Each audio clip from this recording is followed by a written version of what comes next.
예, 옆에 분에게 잘 오셨습니다. 인사할까요? 잘 오셨습니다. 예. 워낙 매일 오는 거라 별로 감흥이 없으신가요? 예. 어, 오늘 목사님이 소개해 주셨던 대로 여러분들에게 만나 뵙게 돼서 정말 반갑습니다. 다시 한번 반갑습니다. 말은 반갑습니다 하고 있지만 표정은 전혀 반갑지 않은, 혹시 남편과 싸우고 오셨나요? 아니면 좀 어색하셔서 그럴 수도 있는데요. 만약에 여러분들도 어색하고 저도 어색하다면 누가 더 어색할까요? 제가 더 어색할 거예요. 왜냐하면 여러분들 익숙한 자리이고 저는 오늘 처음 여러분들을 보는 자리인데, 저는 설교하는 자리가 제일 어색합니다. 익숙하지 않고요. 이것뿐만이 아니라 매일 주일 동일한 공간에서 설교를 함에도 불구하고 매주가 어색한데, 오늘 이 자리는 더욱더 어색하지 않겠습니까? 여러분들이 즐거운 마음으로 또 말씀을 받을 자세로 만약에 임하게 된다면 이 어색함이 마지막에 가서는 뜨거움이 될 줄 믿습니다. 성경에 이런 말씀이 있나요? 내 시작은 어색하였으나 내 나중 심히 뜨거워지리라. 이런 얘기는 없지만 오늘 제가 할애받은 시간은 10시까지라고 그랬어요. 우리 목사님께서 10시 전에 절대 끝내면 안 되니까 10시까지 말씀을 준비하던 기도를 준비하던 10시까지는 해주세요라고 해서 물 만난 고기 마냥 10시까지는 말씀이 되었던, 찬양이 되었던, 기도가 되었던 여러분과 함께 뜨거운 시간을 가졌으면 좋겠습니다. 아직도 어색함이 남아있는 것 같아서 제가 아주 해묵은 유머인데요, 웃을지 안 웃을지는 모르시겠지만 어떤 농부가 있었는데요, 자신이 기르는 소가 울지를 않는 거예요. 몇 년 동안 울지를 않는 거예요. 이상하다, 왜 우리 소가 울지를 않지? 그래가지고 광고를 띄웠어요. 우리 소를 울게 하는 자에게 내가 1,000,000원의 상금을 드리겠다.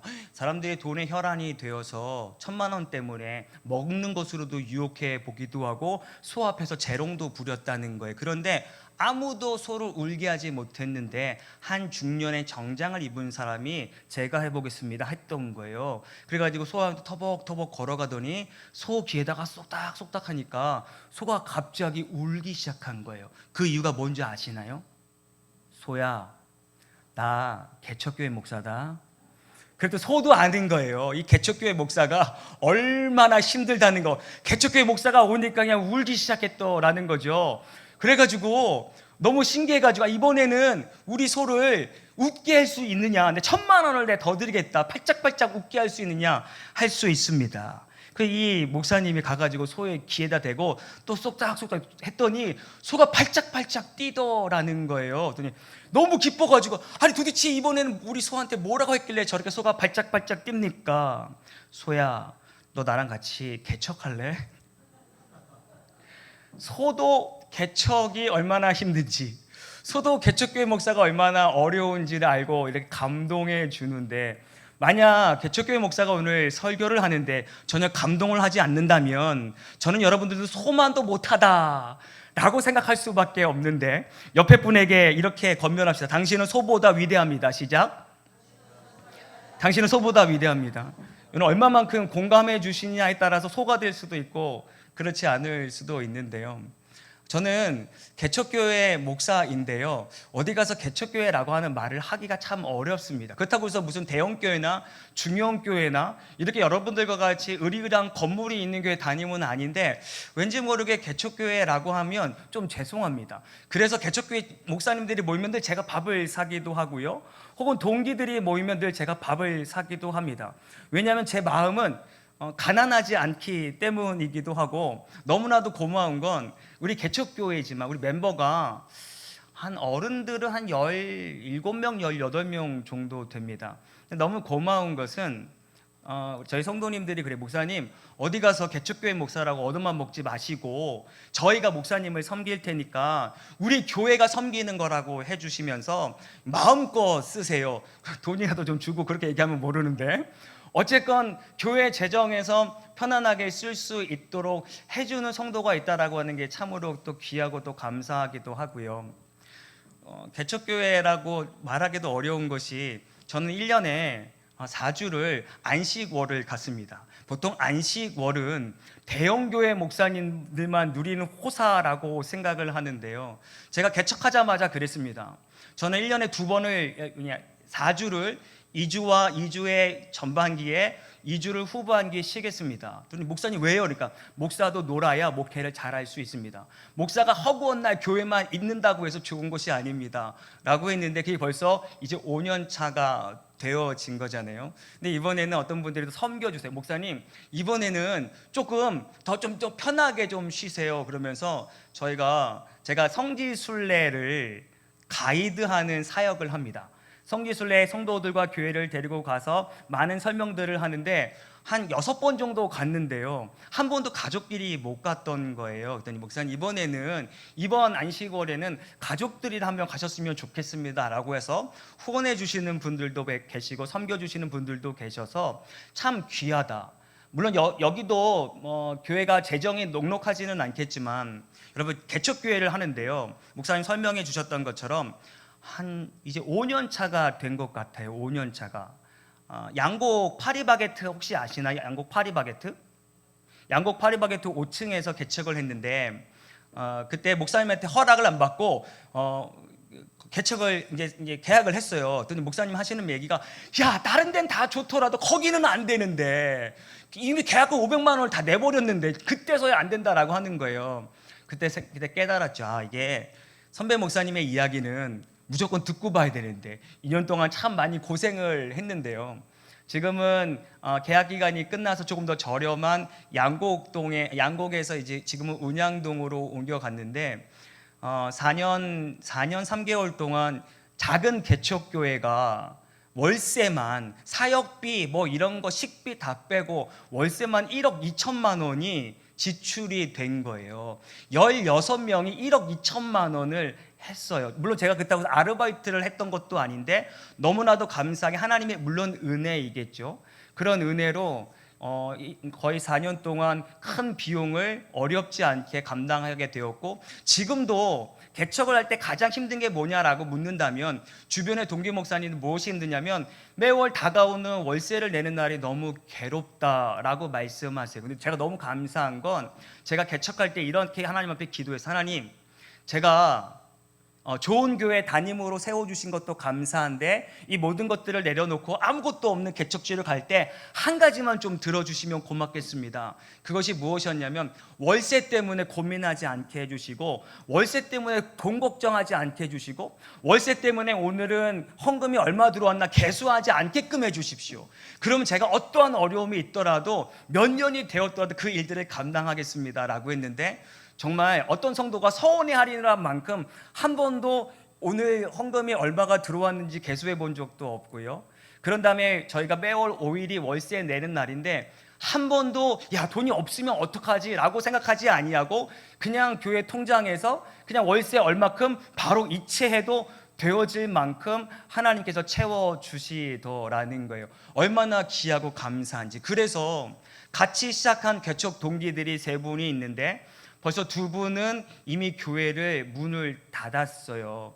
물론 16명이면 여러분들이 보시기에 에게 고작 뭐 이렇게 말할 수 있겠지만 저에게는 그 16명이 160명보다도 귀하기도 하고 또 목회에 도움이 되기도 하고 또 비전도 바라보기도 하는 그런 교회를 하고 있어서 개척교회라고 목사라고 이야기하면 도대체 언제까지 우리는 개척교회라고 이야기해야 되는가? 개척한 지 1, 2년 됐으면 개척교회라고 얘기하는 게 옳은데 이미 4년도 지났고, 물론 당회가 조직되어 있지 않는 교회를 개척교회라고 한다면 드릴 말씀은 없지만 우리 재정의 자립도 있고 그런 다음에 어려움 없이 있는다라고 한다면 언제까지 개척교회 이야기를 목사를 얘기해야 되나라고 하는 마음으로 어디 가서 이렇게 개척교회다라고 하는 말은 부끄러워서가 아니라 너무나도 죄송해서라고 하는 그런 말로 하나님이 바꾸어 주셨다라고 하는 것이고요.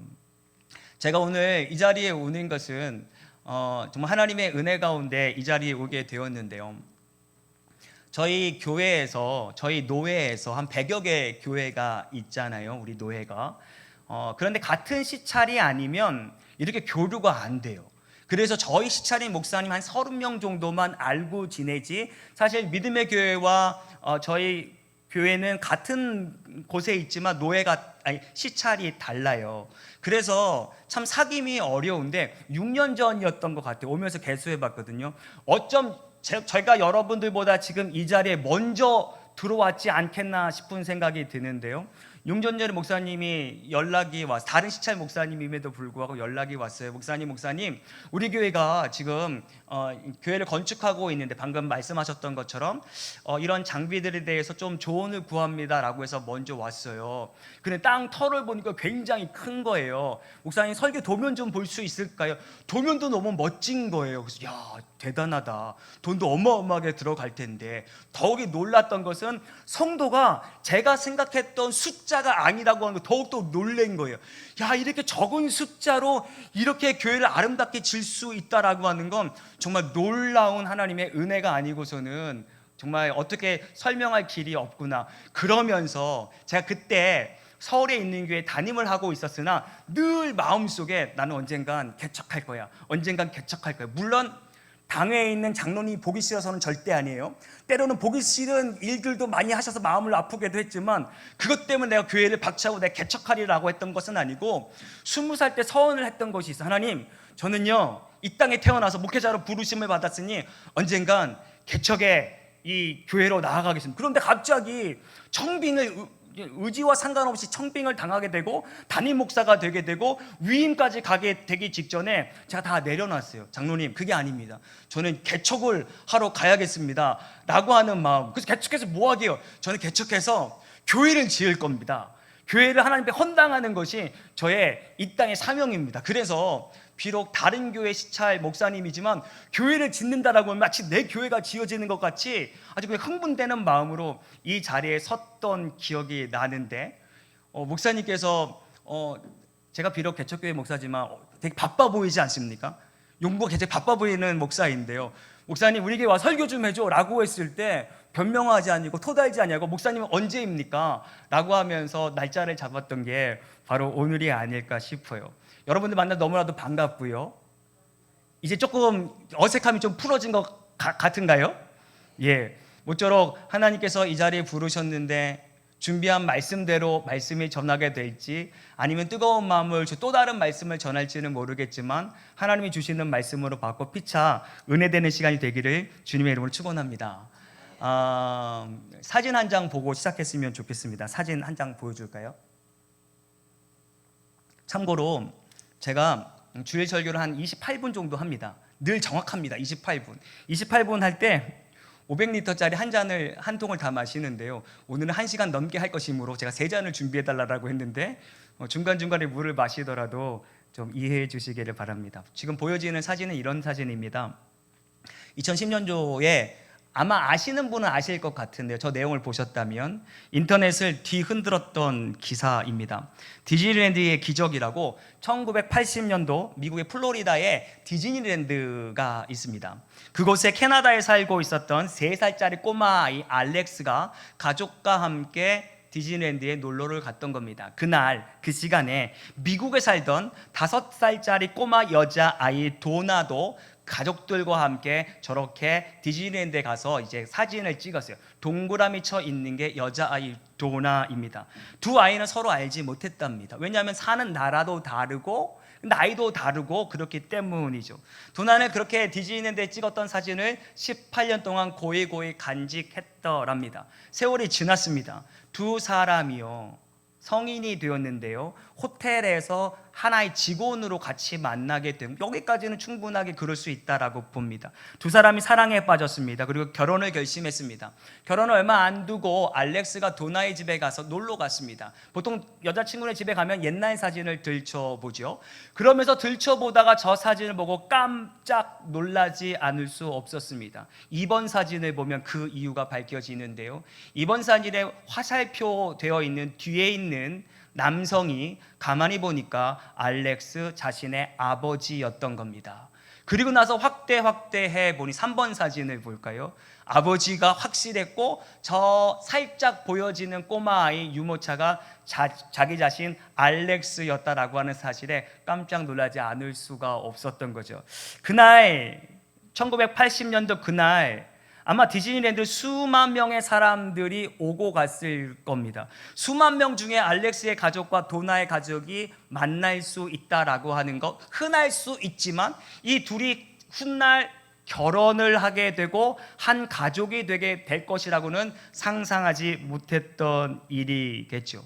그런데 본의 아니게 18년 전에 이미 커플 사진을 저와 같이 찍었다라고 하는 것으로 세상을 깜짝 놀라게 했던, 세상에 이런 일이 나왔던 내용, 대단한 우연이고 대단한 인연이었다는 거예요. 제가 하나 더 사진을 보여드릴 건데요, 이번에는 1883년도 9월 달에 찍은 사진입니다. 아마 한국 교회사에 관심이 있으신 분들은 아마 이 사진이 어떤 사진일 줄 아실 텐데요, 동양인으로서 미국의 보빙사절단, 다시 말해 고종황제가 미국이 우리와 수교를 맺은 것에 감사하여서 감사의 의미로 사절단을 보내게 된 거예요. 배를 타고 가면 샌프란시스코에서 내리게 되고요, 샌프란시스코에서부터 백악관까지는 이제 기차를 타야 하는데, 그 기차 안에 저 8명의 사람들이 저와 같은 행색으로 앉아 있었던 거예요. 그 기차 안에는요, 한 미국인이 타고 있었는데요, 존 가우처라고 하는 목사가 있습니다. 다음 사진을 보면 가우처의 얼굴이 나타나게 되는데요, 그는 미국에서 21년 동안 목회를 했던 목회자였고요, 목회하는 21년 동안 15개 교회를 세우게 되었고, 중국, 일본, 인도에 선교사와 교회를 파송하는 일들을, 사역들을 했다라는 거예요. 당대 미국에서 굉장히 가장 영향력 있는 목사 중에 한 사람이었다는 거예요. 그런데 저 목사와 우리나라 보빙사절단이 같은 열차, 같은 칸에 우연찮게 타게 되었다라는 거예요. 가우처 목사는 워낙 선교에 관심이 많으니까 우리나라 사람들을 보면서 Where are you from? 어디서 오셨습니까? 했더니 조선이라고 하는 거예요. 일본도 알고 중국도 아는데 조선은 어디요? 그래서 통역관들을 통해서 조선에 대해서 소개를 받게 되는데, 1300만 명 정도가 되어지는 조선인이 단 한 사람도 예수의 옛자를 모릅니다 라고 하는 소리에 가우처 목사가 가슴이 뜨거워지기 시작한 거예요. 3일 동안 여행을 같이 하면서 교회로 가게 되었고, 편지 한 통을 씁니다. 감리교 선교본부에 편지와 돈 2,000달러, 두 번째 편지에는 3,000달러, 오늘날 시세로 환산하면 약 2억 원에 가까운 헌금을 기탁하게 됩니다. 그 헌금으로 최초로 감리교 선교사로서 이 땅을 밟은 이가 바로 아펜젤러 선교사가 되죠. 아펜젤러도 위대한 선교사이지만 그 위대한 선교사를 보낸 가우처는 더욱더 위대한 사람이라 말할 수 있는 거예요. 아펜젤러가요, 그 돈으로 가족과 함께 이 땅을 밟았고요, 배제학당을 지었습니다. 이화학당을 지었고요, 오늘날 연세대학교의 전신을 저들이 통한 기도와 저들이 모금한 돈으로 말미암아 이 땅 가운데 복음이 전파되어졌다라는 거예요. 그때 가우처가 왜 저 기차를 탔는지, 왜 그 하필이면 한국 보빙사절단이 탔던 칸에 탔는지 말하지는 않았지만 후에 자서전에 이와 같은 기록을 남겼습니다. 그것은 모두가 다 하나님의 섭리였습니다. 하나님의 섭리 아니고는 도저히 설명할 수 없는 우연한 기차 여행, 그것이 조선 복음화의 시작이 되었고, 분명한 사실은 오늘 저와 여러분이 이와 같은 편안한 자리에서 예배할 수 있는 시작이 되었다라고 하는 건 우연찮은 만남, 계기가 시작이 되었다라는 거예요. 아까도 말씀을 드렸지만 목사님이 2달 전에 목사님 우리 교회 와서 설교 좀 해줘. 알겠습니다. 언제예요? 7월 달이면 돼. 그래서 제가 그랬죠. 목사님 아무 때나 괜찮습니다. 뭐 개척교회 목사가 뭐 얼마나 바쁘겠습니까? 원하시는데 아무 때나 가겠습니다 라고 했는데, 갑자기 그 주에 제가 어느 대안학교를 섬기고 있는데, 대안학교에서 매년마다 가는 수련회를 제가 뒤늦게 통보를 받은 거예요. 그래서 갈 수 있는 날이 이제 하나밖에 남지 않았는데, 그럼 그때로 옮겨야겠다. 그런데 갑자기 그때 성지순례가 원래 8월 초에 계획이 되어 있었는데 8월 초에 가면 1인당 지불해야 될 금액이 100만 원씩 더 비싸진다는 거예요, 여행사에서. 그래서 나 때문에 그 많은 사람들이 100만 원이 들어가면 안 되는데 이거 어떻게 해야 되지? 그리고 이제 목사님들 면목도 없는데 조마조마하고 있었을 때 목사님 전화가 온 거예요. 목사님 혹시 10일 괜찮아? 얼마나 감사해요. 그 나머지 요일은 이제는 스케줄이 안 되었거든요. 근데 제가 얼마나 거만했는지 아세요? 10일이요? 10일? 목사님 그러면 제가 10일 날 한번 수정을 해보도록 할게요. 어차피 못 갔거든요. 10일 오늘 아니면 못 가는 날이에요. 그런데 인간이 얼마나 완악하냐면 목사인 저도 10일 하고 있더라는 거죠.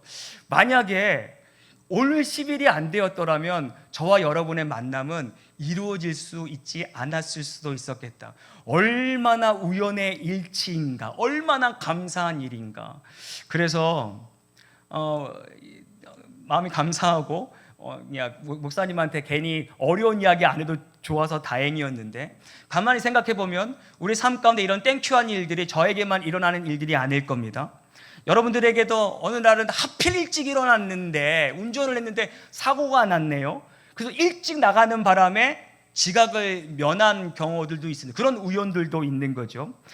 전화를 친구에게 어렵게 하려고 했는데 그 친구가 먼저 전화하는 거예요. 어려운 부탁을 좀 하고 싶었는데, 야, 너 요즘 어떤 일 있어? 라고 하면서 먼저 이야기해 주어서 우연의 일치로 도움을 구했던 적도 있을 것 같고, 뉴스나 신문을 통해서 우연찮게 들켰는데 정말 나에게 필요한 유익한 정보들 때문에 어려운 일을 모면했던 여러 가지 땡큐한 일들이 있을 수 있겠죠. 우린 그것을 우연이라고 합니다. 타이밍 정말 잘 맞춰졌네 라고 말하죠. 근데 제가 오늘 여러분들에게 드리고 싶은 주제가 이거예요. 정말 우리 삶에 우연은 존재하는가? 한번 따라할까요? 정말 우리 삶에 우연은 존재하는가? 시작. 정말 우리 삶에 우연은 존재할까요? 분위기상 아니라고 해야 될 것 같죠. 분위기상 우연은 존재하지 않는데 실제 살아보니 우연 같은 일들이 너무나도 많단 말이죠. 과연 이것들을 우리가 성도로서, 신앙인으로서 어떻게 받아들여야 하는가, 그 부분에 대해서 말씀을 나누고자 하는 거예요. 가우처 목사가 볼티모어 사람이었거든요. 볼티모어와 워싱턴은 굳이 기차를 타지 않더라도 그 당시에 교통수단이 마차를 타도 됐었는데 기차를 탔다라는 말이에요. 수많은 칸들이 있는데 같은 칸에 있다는 거예요. 3일 동안밖에 만나지 않았는데 자신의 교회가 가지고 있는 재정의 거의 전부를 조선 땅을 위해 바친다라고 하는 것은 과연 우연이냐라고 말할 수 있냐라고 하는 거죠. 저는 매일의 예배가 기대가 돼요.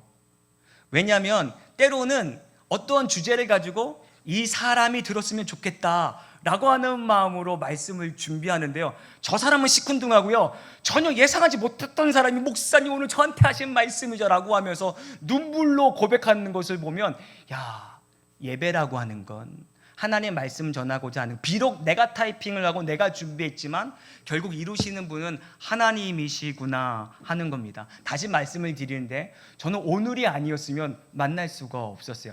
에이 목사님, 그럼 다음 달이라도 만날 수 있죠. 과연 다음 달이 우리에게 찾아올까요? 물론 기분 나쁘게 듣지는 마세요. 다음 달이 오긴 오겠지만 그것을 우리가 보증할 수 없다라는 거예요. 제가 정말 사랑하는 은사 목사님이 계세요. 82세, 연세가 80이신데 너무나도 올 가을에는 아내와 함께 목사님 좋은 정장 한번 해드리고 싶어, 나를 목사로 가르쳐 주신 분이신데 여보 그렇게 하세요 라고 하면서 따님과 함께 날짜를 잡았단 말이에요. 이번에 제가 8월달은 좀 바쁘니까 9월 이제 추석 전에 제가 찾아뵙겠습니다. 목사님 너무 고맙습니다 했단 말이죠, 따님이. 근데 그분이 이번 주일 새벽에 소천하셨어요. 목사로서 웬만한 장례식에 가서 울질 않는데 그 빈소 안에서 울었어요. 좀 일찍 해드렸으면 더 좋았겠다. 그거 돈 얼마나 된다고 그걸 미루고 그 영정사진을 보면서 우리에겐 다음이 없구나, 우리에게는 미래가 보장되지 않았구나 라고 하는 것을 깨닫게 되었는데요, 오늘 우리가 이 자리에서 만난 것, 조윤수 목사를 통해서 말씀을 듣게 하는 것, 우연한 일이 아니라 하나님이 정말 필요하기에 저와 여러분들을 이곳에 부르신 줄 믿습니다. 지금 말씀을 들으면서 마음에 고민하는 것이 있을 수 있겠죠. 그리고 어떤 분들은 과연 이게 하나님의 뜻이야 라고 하면서 갈팡질팡하시는 분들도 있을 것이고, 어떤 분은 기도하면 응답된다면서요, 아무리 기도해도 왜 저는 응답이 되지 않는가요 라고 하면서 신앙이 자체가 흔들리는 분들도 계시고, 지금 이 길을 가야 하는 것인가 말아야 하는 것인가 고민하는 분들도 계실 텐데, 오늘 말씀을 듣게 하기 위하여 돌아 우리가 이 자리에 만났는데, 말씀을 들을 때에 문제가 해결되어지고 길이 열리게 되어지는 축복의 주인공들이 되기를 주님의 이름으로 축원합니다.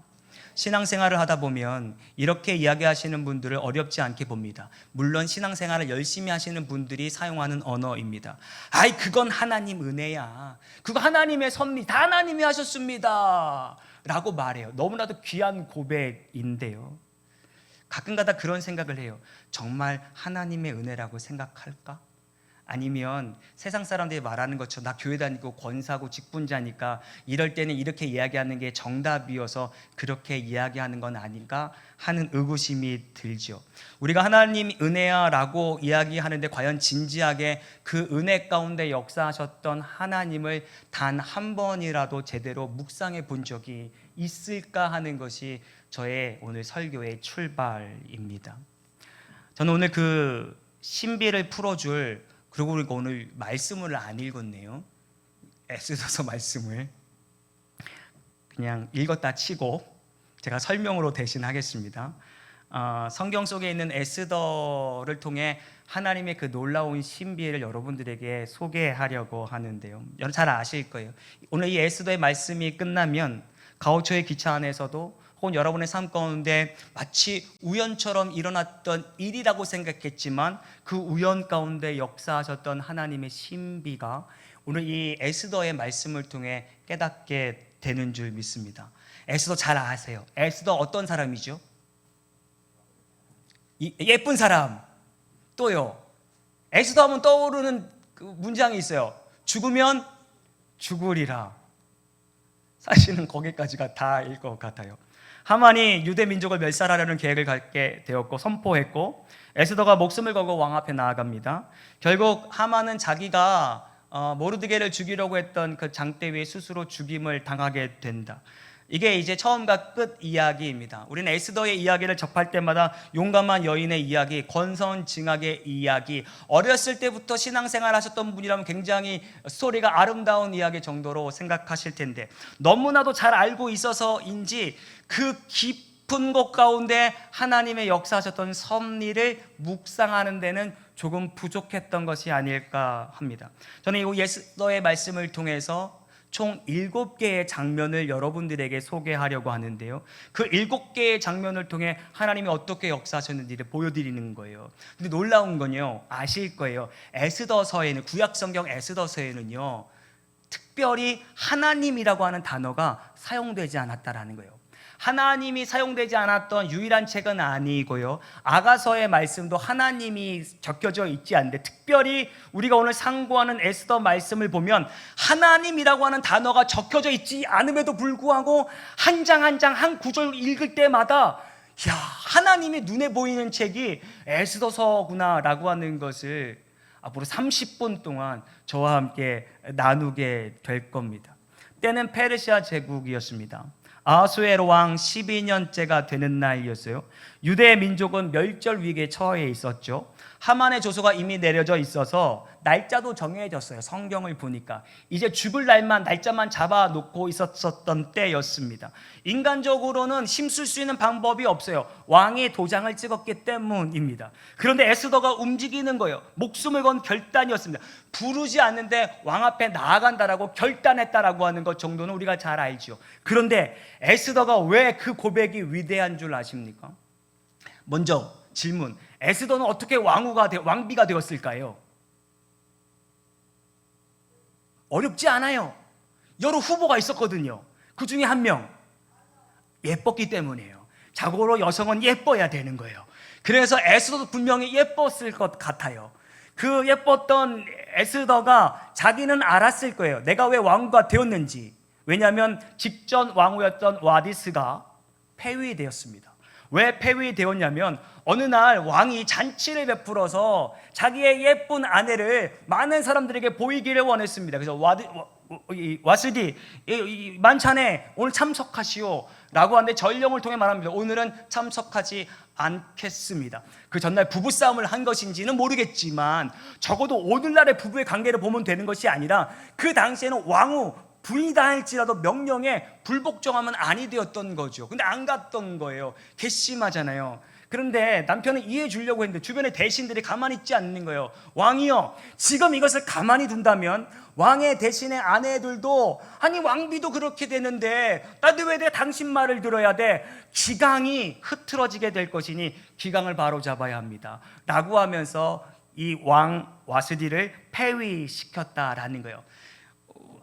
이 왕후의 입장에서 너무 억울한 폐위죠. 왕이 한번 오라고 했는데 안 갔다고 왕을 폐위시키는 나라이거든요. 이 나라의 법이 바로 그런 거예요. 오라고 했는데 안 오면 폐위시키고요, 오지 말라고 했는데 지 마음대로 오면 최고 형량은 사형에 처할 수도 있다라고 하는 것을 에스더는 누구보다도 더 잘 알았다라는 거죠. 전 왕후가 그렇게 폐위되었기 때문에 지금 에스더는 부르지 않았는데 목숨을 걸고 나간 거예요. 이것이 에스더가 3일 뒤에 내가 죽으면 죽으리라 라고 했던 에스더의 심정에 나타난 말씀이다라고 하는 거예요. 이건 단순한 비장의 각오가 아니고 단순히 멋져 보이는 말로 표현한 것이 아니라 진짜 죽을 각오로 그와 같이 나가게 되었다. 이건 유언적 메시지죠. 그리고 유언과 같은 말을 남긴 뒤 사흘 뒤 금식을 하게 되었고, 금식이 끝난 직후의 상황이 오늘 에스더서 5장 1절과 4절의 말씀, 이 말씀은 읽어야 될 것 같습니다. 한번 1절부터 4절까지 한번 준비되었나요? 저는 물을 마실 테니까 여러분들 1절부터 4절까지 또박또박 읽겠습니다. 시작. 아멘. 자, 이제 이 말씀을 읽었는데요, 이 말씀에 집중해 주시기를 바랍니다. 아까도 말씀을 드렸지만 7개의 장면들을 사진과 함께 보여드릴 거예요. 그러면서 사진을 볼 때마다 이런 생각들을 한번 스스로에게 던져보세요. 사진을 볼 때마다 저게 정말 우연일까? 정말 우연스럽게 저와 같이 될 수나 있는 것일까? 한 장 한 장 보면서 한번 따라왔으면 좋겠습니다. 첫 번째 사진입니다. 그 밑에 말씀이 기록되어 있는데 읽겠습니다. 1절이에요. 8절이에요. 시작. 3회 금식을 하고 왕의 패에 나아갔어요. 정말 왕이 죽어라고 하면 죽어야 하거든요. 그런데 에스더가 분명 이쁘긴 했었나 봐요. 3일 동안 금식했음에도 불구하고 왕의 마음에 흡족하리만큼 금규를 내밀게 되고 결국 궁규를 잡습니다. 그리고 나서 얼마나 감사한 일이에요. 기대하지 않았던 이야기를 먼저 꺼내는 거예요. 에스더요, 당신이 원하는 게 무엇이냐? 당신이 원하는 것이 있다면 왕의 명령으로 이 나라의 절반이라도 내가 너에게 주겠다. 죽음의 문턱까지 갔다 왔다는데 이 말을 들었던 거예요. 왕이 먼저 손을 내밀었던 거죠. 이 순간 여러분이라면 어떤 말을 먼저 꺼내시겠냐라는 거예요. 하만을 처단해 주십시오. 저 사람이 저와 저의 백성을 죽이려고 합니다. 이 말 지금 안 하면 또 언제 할 수 있겠습니까? 근데 중요한 건 에스더가 저와 같이 즉시 대답하는 것을 회피했다라는 거예요. 다만 오늘은 잔치를 베풀었으니 내일 또 오십시오라고 하는 말로 대신하게 돼요. 왜 멈췄을까? 물론 성경이 기록되지 않았기 때문에 여기서부터는 상상의 영역이 필요한데 에스더 자신도 몰랐을 거예요. 분명히 말하면 나라의 절반도 주겠다라고 하는 남편인데 내가 원하는 저 하만 정도 처단하는 건 어렵지 않을 수 있음에도 불구하고 멈췄다라는 거예요. 혹자는 말합니다. 순간 두려웠지 않았을까? 그래도 여성인데 에스더의 목표는 하만을 제거하는 일이었다는 거예요. 그런데 하만은 당대 최고의 충신이었어요. 왕이 신임하는 사람이에요. 왕이 부르지 않아도 다음 장면을 보면 알지만 왕이 부르지 않아도 언제라도 왕을 만나고 싶으면 만나러 갈 수 있을 만큼의 충신이었다라는 거예요. 그런 사람을 지목해서 저 사람 죽여주세요 라고 하는 게 두렵고 떨렸던 것은 아닌가. 그럴듯한 상상력인데 저는 그렇게 생각하지 않습니다. 오늘 말하지 못하는 것 내일 말할 수 있을까? 오늘 걱정되어서 말하지 못하는 것 내일은 걱정이 사라져서 말할 수 있을까? 그렇지 않을 거예요. 오히려 시간이 가면 갈수록 더욱더 부담과 두려움은 더하게 되겠죠. 그런데 알 수 없는 무언가가 에스더의 입술을 붙잡았습니다. 그리고 에스더는 말하지 못하게 되었던 거죠. 왜냐하면 두려움이 아니라 기다림이 필요했던 거예요. 이건 저의 상상이 아니라 다음 장면을 보면 하나님이 그때 그 순간 에스더의 입술을 막으셨구나라고 하는 것을 깨닫게 될 겁니다. 왜냐하면 지금 당장 얘기하면 하만이 죽을 수 있지만 더욱더 드라마틱한 역사를 준비하고 계신 하나님께는 조금의 시간이 더 필요했기 때문입니다. 두 번째 장면을 보면 이해가 더 됩니다. 두 번째 장면 5장 9절 말씀 읽겠습니다. 시작. 몸을 움직이도 아니하는 것을 보고 매우 노하나. 조금 전에 첫 번째 장면이 무엇이냐면 무엇을 원하느냐라고 했을 때 내일 오십시오. 그리고 내일 오실 때는 당신과 하만 두 사람만 초대하겠습니다 라고 했더니 이제 왕후도 나를 2인자로 인정해주는 인준하는구나 라고 하면서 어깨가 들썩들썩 거렸다. 그래서 기뻐 나왔다라는 거예요. 기뻐 나왔는데요, 저놈의 모르드게가 아주 기고만장하게 앉아 서 있지도 아니하고 이 나라의 2인자 앞에서 굽신거리지 않는 모습에 화가 잔뜩 나게 된 거예요. 집에 돌아와서 화를 내었더니 그의 충신들과 그의 아내가 여보 그러지 말고 그냥 죽여버려. 그러니까 내일 아침에 그냥 죽여버려. 왕한테 얘기해가지고 당장 죽여버려 라고 하는 의논을 나누게 되어지고, 그 의논을 받아들이게 되어서 이제 하인들에게 저 모르드게를 달 장대 23m짜리 장대를 세우라고 명령을 하게 되었다라는 거예요. 세 번째 장면이 오늘의 하이라이트인데요, 이제 하만의 집에서는 장대가 뚝딱뚝딱 세워지고 있음을 상상해 보시고 세 번째 장면을 찾아보겠습니다. 읽겠습니다. 시작. 아멘. 그날 밤에 왕이 잠이 오지 아니하므로 명령하 역대 일기를 가져다가 자기 앞에 읽게 하였더니, 왕이 잠이 오지 않으므로 라고 성경이 번역하고 있습니다. 우리나라 말 성경에는 왕이 잠이 오지 않으므로, 즉 왕이 곧 주어인데요, 히브리 원문을 보면 다릅니다. 나드다 쉐낫 하말렉. 이게 뭐냐면 왕의 잠이입니다. 우리나라 번역본에는 왕이 주어인데 히브리 원문에는 잠이 주어입니다. 잠이 달아났다라는 거예요. 왕이 스스로 잠을 깬 게 아니라 잠이 스스로 달아났다라는 말이죠. 누가 쫓았는지 성경은 말하고 있지는 않지만 읽는 독자들은 알 수 있습니다. 보이지 않는 하나님이 지금 역사하고 계시는구나. 사람의 잠도 하나님이 주시는 것이고 사람의 잠을 깨움도 하나님이 하신다라고 하는 정도의 기본 상식만 있다면 하나님이 일하고 계시는구나 라고 하는 것을 이 장면을 통해 보게 되는 거죠. 왕이 명령하는 거예요. 궁중일기를 가져다가 읽어라. 여러분, 페르시아는요 대제국이에요. 지금의 미국과 같은 나라, 전 세계를 호령하고 다스리는 나라입니다.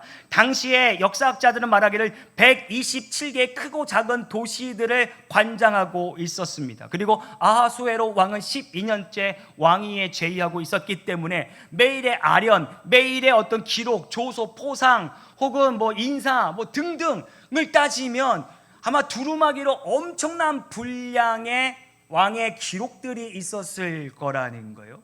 그런데 6장 2절 말씀 한번 에서 6장 2절 말씀 준비되어 있나요? 없으면 제가 읽겠습니다. 6장 2절에 이렇게 말씀이 기록되어 있습니다. 그 속에 기록하기를 문을 지키던 왕의 두 넷이 빅다나와 데레스가 아하수에로 왕을 암살하려는 음모를 모르드게가 고발하였다 하는지라 라고 하는 그 장면이 읽혀지게 되었다라는 거예요. 쉽게 말해 모르드게라고 하는 사람이 있는데 어떤 두 사람이 왕을 암살하려고 하는 이 쿠데타를 저 모르드게의 고발로 말미암아 저지되었습니다 라고 하는 내용이, 그 수십만 페이지 중에 그 내용이 왕의 귀에 그날 밤에 들려지게 되었다라는 거예요. 냉정하게 한번 따져보죠. 어떻게 수만 페이지의 내용 중에 그 내용만 골라서 읽혀지게 되었을까? 자, 말씀을 묵상하면서 상상의 나래를 펼쳐봤어요. 제 부족한 지식으로는 이 세 가지 확률밖에 없겠다라는 생각을 하게 되는데요. 첫 번째는 어저께까지, 지난번까지 읽었던 곳에서 다시 읽었던 거, 모르드게의 그 무용담이 읽혀졌던 것이 아닐까? 그러려면 어떤 우연이 일치해야 되냐면요, 적어도 왕이 아무 생각 없이 읽어라 라고 했을 때, 이제 그만 읽어 라고 했을 때 멈춰주고, 이제 하만이 장대를 만들고 있었을 때 하필 모르드게의 이야기가 읽혀지게 되었더라는 거예요. 두 번째는요, 신하가 랜덤으로 읽었나? 아무거나 그냥 뽑고 싶은 거 그냥 뽑았나? 차라리 첫 번째 확률이 더 높아 보이기도 하고요. 아니면 신하가 골라서 읽었다. 하필이면 골라도 왜? 신하도 모르드게를 죽이기 위한 계략을 알지 못하는 밤이었습니다. 그런데 모르드게의 글자가 읽혀졌다라고 하는 것이 과연 우연의 일치였겠냐라고 라고 하는 거예요. 왕의 불면증 그나마 설명이 되는데요. 수천 페이지 중에 그 대목이 읽혀졌다라고 하는 것은 납득하기가 어렵죠. 그래서 유대의 랍비들은 이 대목을 어떻게 번역했냐면 누가 읽었다라고 하는 것이 아니라 그 책이 스스로 읽혀졌더라. 너무 환상적인 이야기지만 차라리 이 대목에서는 환상적인 이야기로 해석하는 것이 더욱더 타당해 보였기 때문에 랍비들이 그 책이 스스로 읽혀져서 왕의 귀에 들어갔다라고 번역하고 있다라는 겁니다. 다시 강조하지만 우리 삶에도 우연의 연속인 것들이 얼마나 많은지 몰라요. 왜 하필 그 일들이 나에게 일어났을까? 때로는 왜 이렇게 재수가 없게 그 일이 나한테만 일어나게 되는 거야? 운이 안 좋았나? 타이밍이 안 좋았나? 그러나 곰곰이 묵상해 보세요. 하나님의 역사가 과연 에스더 시대로 끝났나? 그렇지 않습니다. 하나님의 놀라운 역사는요, 3000년이 지난 지금에도 동일하게 역사되어지고 있는 줄 믿습니다. 그 하나님이 저와 여러분의 하나님인 줄 믿습니다. 잠언 16장 33절에 이런 말씀이 있습니다. 제비는 사람이 뽑지만 그 일을 작정하시는 이는 누구이시다? 여호와 하나님이시다 라고 하는 거예요. 궁중일기의 그 페이지를 누군가가 썼지만 그 페이지를 읽게 하시는 이는 누구이시다? 여호와 하나님이시다라는 거예요. 왕이 물어요. 잠이 번쩍 깼겠죠. 야, 그러면 모르드게에게 어떤 상을 베풀었느냐?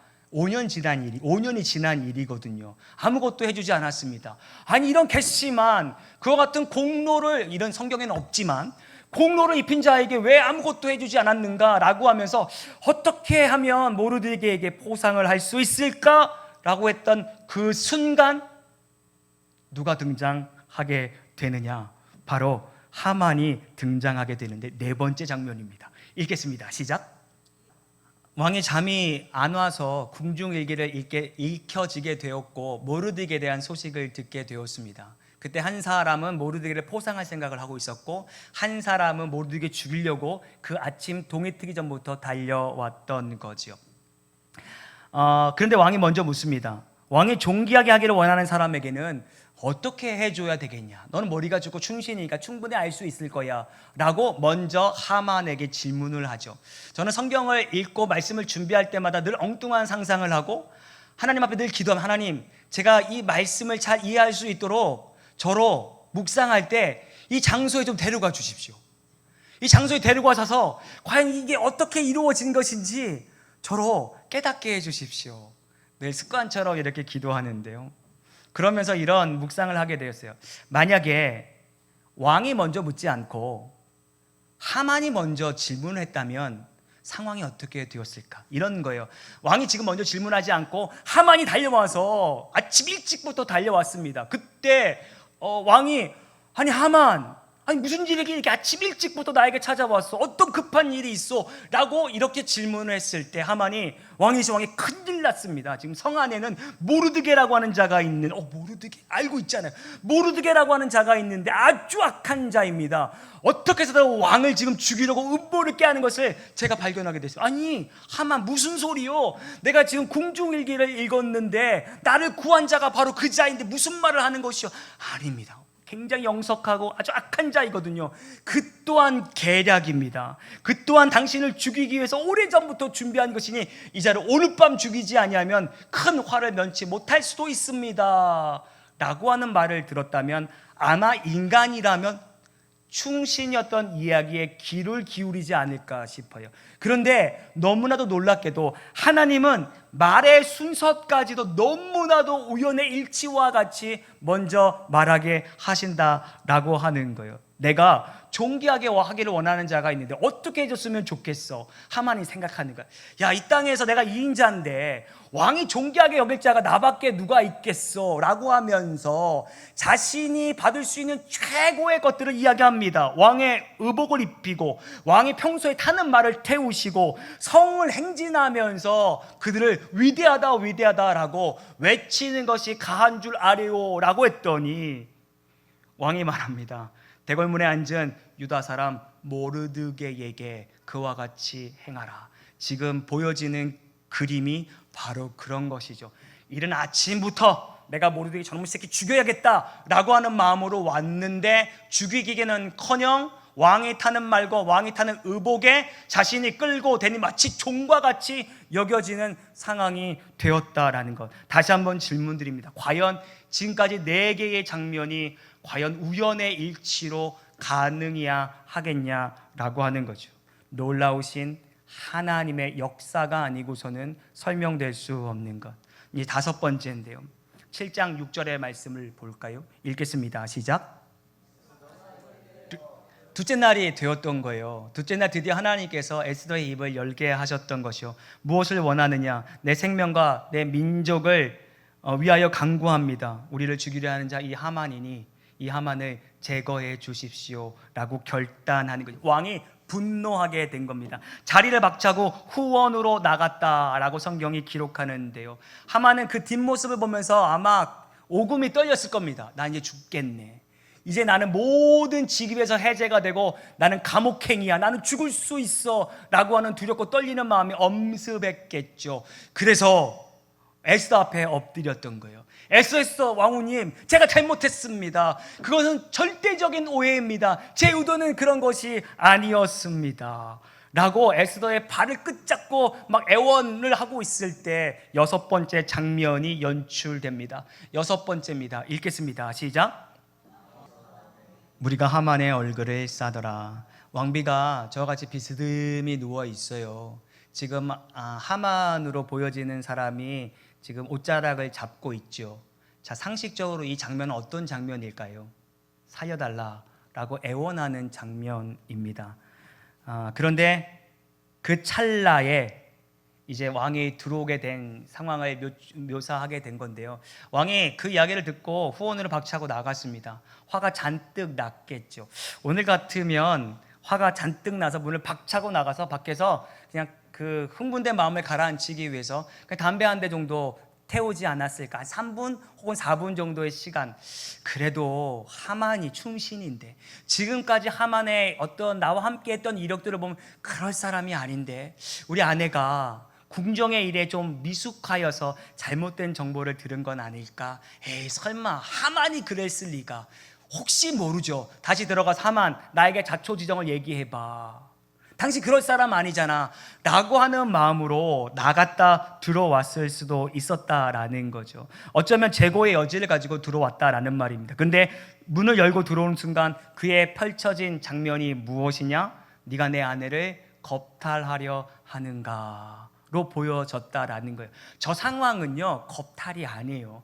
지금 만천하가 다 보고 있는 상황에 감히 아무리 이인자지만 왕후를 겁탈하려고 한다? 그리고 지금 상황이 지금 죽게 생겼는데 겁탈하려고 한다? 에스더 자신도 불쾌하지 않았고요. 주변의 대신들도 그건 충분히 하만 이제 정말 끝자락까지 갔구나, 모든 자존심 다 내려놓고 저렇게 애원복권하고 있구나라고 하는 것을 다 알았단 말이죠. 단 한 사람만 곡해해서 보게 돼요. 전혀 다른 시선으로 본 사람이 있었는데, 안타깝게도 그 사람은 누구냐? 한 생명을 쥐락펴락할 수 있는 그 나라의 실권자 왕이 그것을 보았고, 다른 사람은 다 용서를 구해 주십시오라고 보았을런지 모르지만 저 사람의 생명을 쥐고 있었던 이의 눈에는 겁탈하려 하는가? 그 이야기가 떨어지자마자 주변의 신하들이 그의 머리를 감쌉니다. 곧 이제 감옥행으로 나아가게 되는 거죠.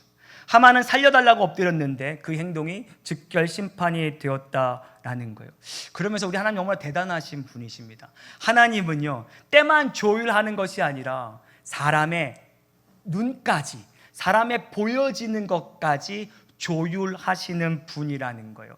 우리 자녀를 키우다 보면 학교에 이제 상담하고 가면 자녀가 막 좀 산만해. 그러면 어머니, 우리 아이가 좀 산만해요. 집에 교육이 좀 필요합니다 라고 말해주는 선생님이 있는가 하면 똑같이 산만한 아이거든요. 근데 어떤 선생님은 너무나도 아이가 참으로 뛰어납니다. 에너지가 아주 그냥 너무나도 넘쳐나요. 잘만 관리하시면 훌륭한 아이가 되겠어요. 똑같은 아임에도 불구하고 바라보는 시선에 따라 다른데, 하나님은 때로는 우리의 시선까지도 바꾸게 하시는 분이 저와 여러분의 하나님이신 거예요. 제가 목회하면서 가장 많이 들었던 게 질문이 뭐냐면, 목사님, 아니 하나님 믿으면 어려운 일 없어진다면서요. 하나님 믿으면 또 돈도 많이 벌 수 있다면서요. 근데 왜 제 삶은 이 모양 이 꼴입니까? 제가 늘 그래요. 내가 언제 그랬어? 내가 언제 하나님 믿으면 부자가 되고 하나님 믿으면 뭐 모든 게 잘 된다고 그랬어? 하나님 믿으면, 따라 하나님 믿으면, 다시요, 하나님 믿으면 보여지는 시야가 달라집니다. 하나님 믿으면 보여지는 시야가 달라지는 거예요. 하나님을 믿으면요, 하나님을 제대로 믿으면요, 돈이 없었던 시절엔 돈만 바라보는 삶이었는데 하나님을 제대로 믿고 믿음에 제대로 가면 돈이 없어도 풍족할 수 있는, 자족할 수 있는 마음과 믿음이 생기게 돼요. 그것을 이기게 되는 것이지, 돈이 많아지게 된다, 있을 수도 있지만, 굉장히 서운해하시는 것 같아서, 돈이 많아지실 수도 있지만 때로는 없다 할지라도 하나님이 바라보는 눈을 이와 같이 바꿀 수도 있는 분이 저와 여러분의 하나님이다라는 거예요. 여러분의 인생에도 이런 상황이 있을 겁니다.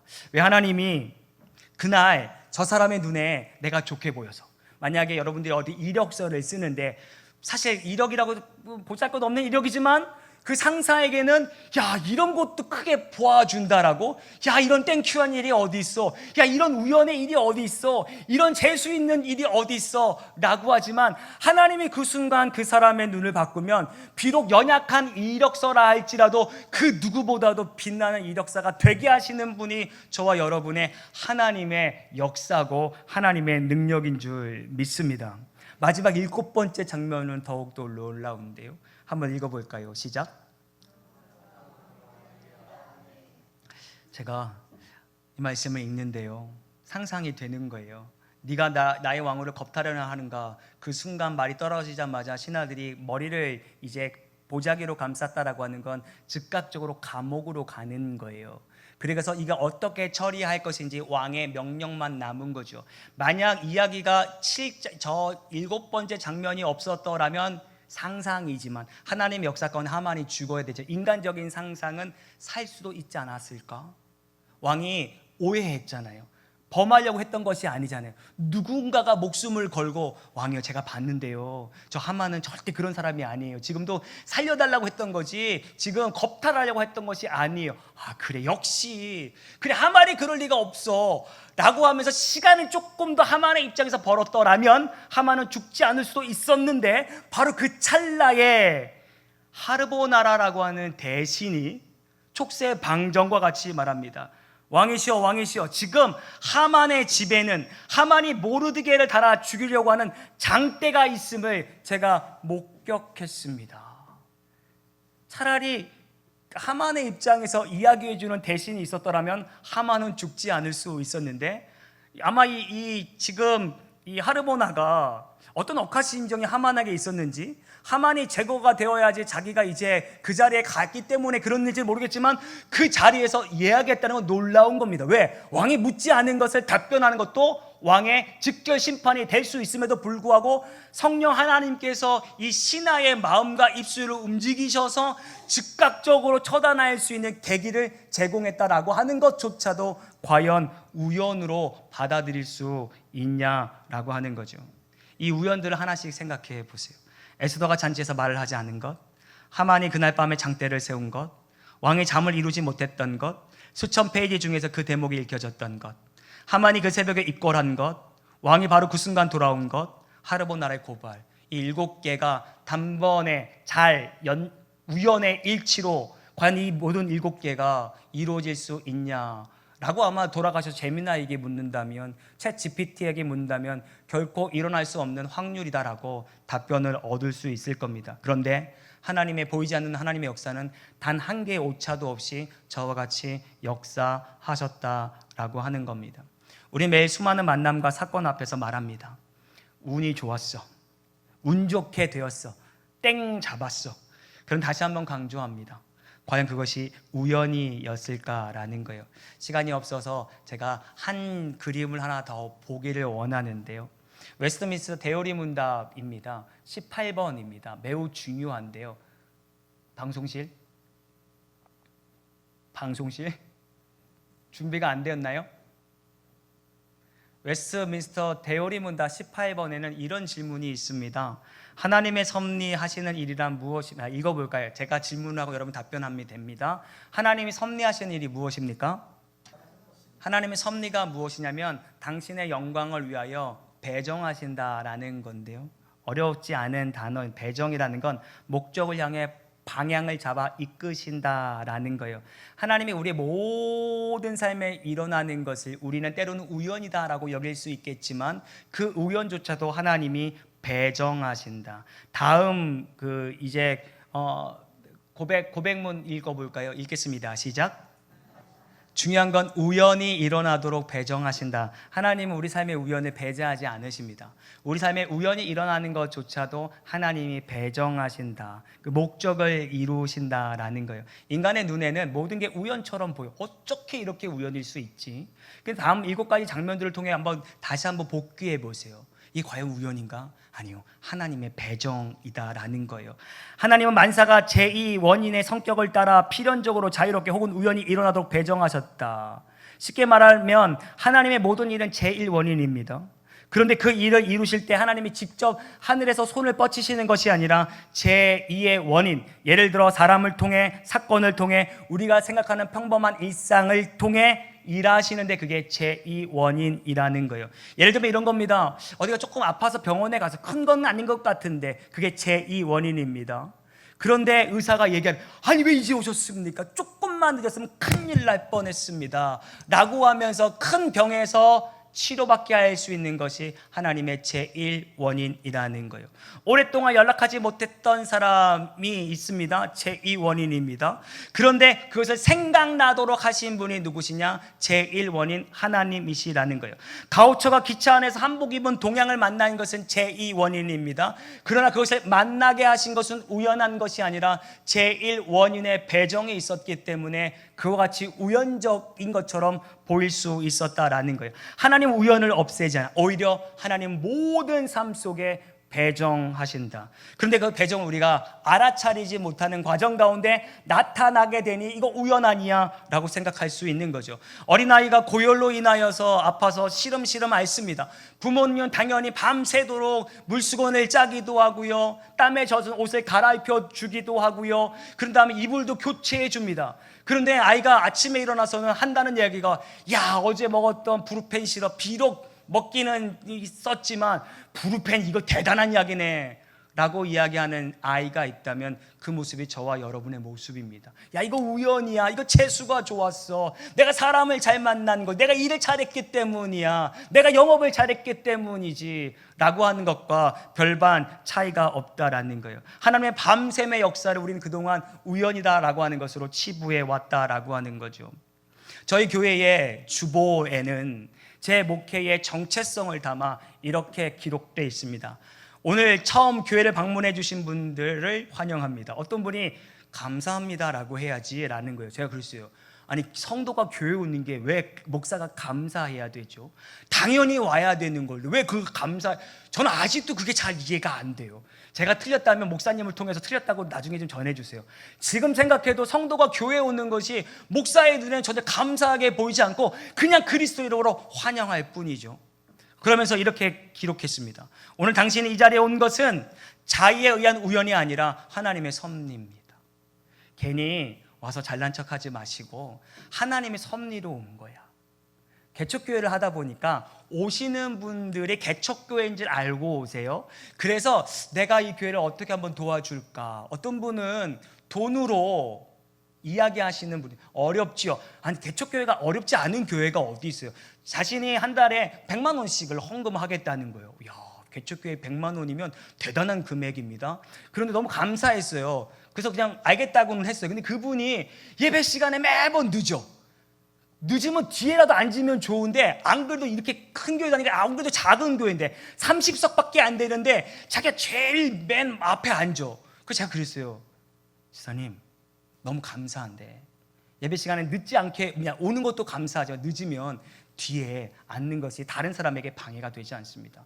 그리고 예배 시간에 늦게 오는 거, 차라리 하나님은 100만 원 헌금하는 것보다 예배 시간에 제일 먼저 와가지고 이 앞에서 예배하는 거 더 기뻐하실 겁니다. 그 말에 삐져가지고 그 다음 주부터 안 남았는데, 제가 그래서 하나님, 저분이 주는 100만 원이 없더라도 하나님 우리 교회를 이끄실 거잖아요. 제가 그 100만 원 때문에 성도에게 가르칠 바를 안 가르치는 비겁한 목사 되고 싶지 않습니다. 그런데 놀랍게도요, 그 뒤로 하나님은요, 이곳저곳에서 그분이 100만 원 하시겠다라고 한 그분 교회를 오셨다 가신 지 벌써 2년이 넘었거든요. 놀라운 저의 간증이, 어디 가도 하는 간증이에요. 그 사람을 놓쳐서 100만 원이 없어진 것이 아니라 전혀 모르는 사람들이 100만 원씩을 헌금을 해요. 때로는 이 사람 누구지? 물어봐요. 유튜브를 통해서인가? 아니면 누구에게 알아서인가? 어떤 사람은 감사헌금을 내기도 하고요, 어떤 사람은 11조를 내기도 하고요. 그래서 어떤 사람들은 그냥 오며 가면서 그냥 돈 봉투를 내려고 하기도 하고요. 야, 하나님이 내가 그때 그 순간 그 사람 앞에 내가 고개를 숙였다라면 지금까지 그 사람의 종이 될 수밖에 없는데 내가 하나님의 종 되기를 너무나도 잘했다라고 하는 생각을 품게 됩니다. 무슨 말씀을 드리려고 하냐면, 여러분들이 지금 이 자리에 있는 건 여러분의 자의가 아니라는 거, 똑같습니다. 우리가 교회를 선택한 것이 아니라 하나님이 여러분들을 선택한 거예요. 여러분, 김포에서 오래 살았던 분도 계시지만 제가 알기로는 김포에 있는 사람 중에 한 70%는 외부에서 왔다라고 들었습니다. 여러분들은 외부에서 왔습니다. 김포에 왜 오셨습니까? 어떤 분들은 그냥 직장 때문에, 어떤 분들은 아이 학교 때문에, 어떤 분들은 현실적으로 집값이 조금 싸기 때문에, 어떤 분들은 환경이 좋아서이겠죠. 여러 가지 이유가 있습니다. 그래서 김포에 오셨을 거예요. 그런데 김포에 수많은 교회들이 있는데 왜 믿음의 교회로 오셨습니까? 집이 가까워서, 아는 분이 우리 교회 가자고 해서, 어쩌다 발걸음이 닿아서, 다니다 보니 그냥 정들어서 갈 데도 없고 등등등. 그런데 중요한 건 그 길을 인도하신 이가 누구냐라고 하는 것을 한 번 정도를 생각한다면 우리의 신앙의 태도가 다를 거예요. 여기에 보내신 이가 여러분의 자의가 아니라 우연히 없으신 하나님이 여러분 한 사람 한 사람을 그곳에 배치했다라고 생각한다면 자부심이 들 거예요. 그래서 제가 우리 교회 성도들한테 그래요. 당신들은 엄청난 자부심을 가져야 한다. 수많은 교회가 있는데 이 작은 개척교회에 하나님이 보내셨다라고 하는 것은 매우 큰 은혜가 우리들에게 있는, 동일하게 말씀드리고 싶습니다. 따라할까요? 자의에 의해서 온 것이 아닙니다. 하나님 은혜입니다. 이사할 집을 알아보던 그 순간, 부동산 앱을 켰던 그 클릭의 순간, 지인이 무슨코 우리 교회 가자라고 하는 그 순간이라고 생각할런지 모르겠지만 그 순간도 제2의 원칙에 의하여 제1의 원인이신 하나님이 김포에 있는 믿음의 교회 암흑의 집사로, 암흑의 권사로, 암흑의 성도로 부르셨다라고 하는 것을 깨닫게 된다면 오늘 이후의 신앙생활이 180도 달라지게 될 거라는 거예요. 그런데 우리는 교회를 대할 때마다 내 선택에 의해서 되었다라고 스스로 증명하는 것 같아 참으로 안타깝습니다. 옆에 앉아있는 성도가 좀 마음에 안 들면 나 저 사람 때문에 교회 못 당기겠어. 물론 여기에는 없는 줄 알지만 목회를 하면서 이런 것 때문에 교회를 옮겨야 하는 아픔이 있구나.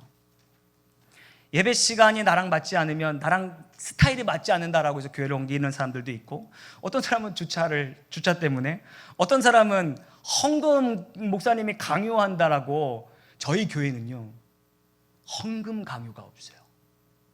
목사님 11조 안 해도 돼. 목사님 그래도 감사헌금 안 해도 돼. 대신 하나만 소박하게 지켜줬으면 좋겠어. 저희 교회 성도는 저보다 다 어리거든요. 다 젊은 사람들 말을 편안하게 합니다. 대신 하나만 지켜야 돼. 목사님 11조도 안 하고 다른 것도 안 돼. 하나 정도 못 지킵니까? 죽을 때 하나님 앞에 다 드리고 가야 돼. 그렇지 않으면 지금 열심히 해. 그래서 작은 인원이지만 죽을 때 다 드리고 하는 건 아깝게 생각하는 것 같아요. 그래서 열심히 헌금도 하고 교회에서 봉사도 하는데, 과연 우리가 하나님 앞에 헌금 드림이 누군가에게 보여지기 위함입니까? 나를 구원하신 하나님 너무나도 감사하기 때문에 드려야 되는 것 아닙니까? 제가 그래요. 저희는 헌금할 때 고민하지 말라고 그래요. 고민하는 순간 하나님은 안 받으셔. 만약에 당신네들의 부모님이 있는데 이번에 설날에 명절에 여보 부모님 용돈 50만 원 드려야 될까? 야, 우리 형편이 어려운데 한 20만 원만 하자. 이 사실을 부모님이 알았다고 보세요. 몰랐을 때는 20만 원만 드려도 아이고 어려운 가운데서 아이들이 참 많은 걸 모았네 라고 감사할 거예요. 그런데 고민하고 혹은 막 티격태격 싸우다가 20만 원을 줬다라고 하면 내가 부모라면 그냥 돌려줄 것 같아요. 그래서 제가 그래요. 하나님 앞에 드릴 때 고민하는 순간 하나님 받지 않는다. 그러니 하나님이 기뻐하시는 예물이 되도록 하나님 앞에 섬기십시오 라고 말을 하는데요. 요즘 개척을 하면서 가장 어려운 일에 이거 방송 안 나가죠? 이거 방송 녹화되거나 그러지 않죠? 누군가를 욕해야 되거든요. 한 성도가 교회에 등록을 했습니다. 그 성도가 요즘 가장 마음이 아픈 성도예요. 그 성도가 저에게 아주 젠틀하게 커피를 사주면서 목사님 요즘에 우리 교회처럼 촌스럽게 예배 시간에 사도신경 안 합니다. 그리고 요즘은요 대표 기도도 그냥 심플하게 뺍니다. 그래서 제가 그랬어요. 근데 왜 그렇게 해야 돼요? 그게 부흥하는 교회의 트렌드입니다. 순간 이 이야기를 안 들어주면 삐질 것 같고 들어주자니 제 목회에 걸림돌이 될 것 같고 그래서 제가 3주만 시간을 주세요. 그러면서 하나님 저는 처음부터 노였지만 저 친구의 마음이 상하지 않게 해주십시오. 그래서 제가 그랬어요.